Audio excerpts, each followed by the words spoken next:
Hello, my name is Antigone DeLa-Cruz-Montgomery. I'm going to be the fact judge in debate number 1, part 1, Go Public or Go Home for Theories Management 3600. So we started the debate with Christopher on pro. He had a couple different sources. He used ShareBuilder. He started off with an IPO definition. It's a very common and reliable source.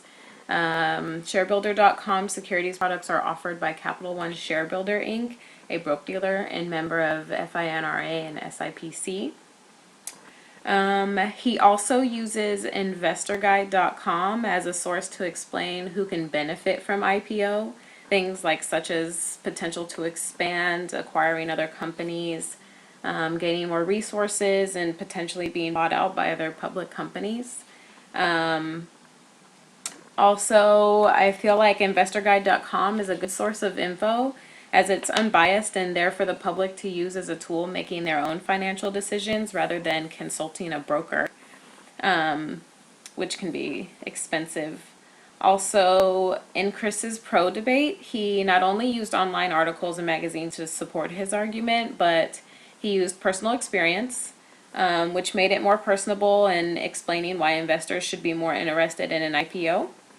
He makes his case relatable, explaining that he's an average college student who has made investments in IPO companies, which has grown 19.52% in the last year, which is more than an average savings account. We then go to Amy's con debate. Amy begins her debate by explaining why companies fail when they decide IPO. She uses Zynga and Facebook to prove her point of how an IPO is an unsuccessful choice for companies. She's very specific in her examples, explaining that when the IPO hit Zynga, the price per share was $14.69, and as of today, or when her debate was, it was $2.62. She also states that Zynga laid off 150 employees, but they mentioned that with the announcement of the Apple's new iPad mini, she suggested that many believe that the Zynga was not aware of the cost associated with going IPO and trading in a public market. Although Amy sounded extremely knowledgeable and she was able to spit out many facts and things like that, there weren't that many sources for the numbers concerning Zynga. But like Chris, she also used personal experience to give reasons why IPO is not the way to go. She explained that many purchased over $40 in stock in Facebook, including herself, and by the end of the day, shares sold under $20. I found this to be extremely accurate and still up to date. I researched a little bit and found an article in Forbes in 2012 which stated, after the first in series of stock lockups expired yesterday, the price fell to an all-time low of under $20 a share. The deep cut that came from after the company's first earnings report. And again, that came from Forbes. She concluded her debate by sharing the 50-50 chance of an IPO survival rate. That's according to Newsweek 2011, the article that we're basing this debate on. I do believe that 50-50 can vary based on what type of company it is, and I found a couple articles that support that. I think they have different ideas of what is a successful IPO for each different kind of company. So for example, in the smallbusinessnotes.com, I found a quote that said, it is estimated that about 1 in 3 different IPOs are successful. And then we go to Christopher's rebuttal for pro. He chooses to address 3 specific topics in Amy's con debate: the Zynga, the Facebook, and the 50-50 chance. He did analyze the date that the Zynga chose to IPO and came up with some alternatives as to why they are so unsuccessful. His reasoning included that of management, bad business deals, and business strategy. He used an article from SFGate to back up those theories on why Zynga could be unsuccessful due to other decisions than the IPO.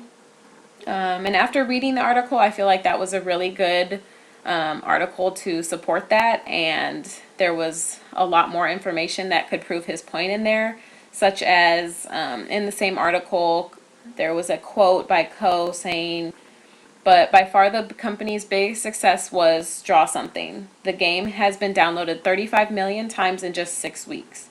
It also goes on and talks about like the future plans for Zynga and newly released games, which one was released at that time, and was quoted, "The deal was announced an hour before the close of the trading on Wall Street and briefly boosted Zynga's stock above $14.40 per share.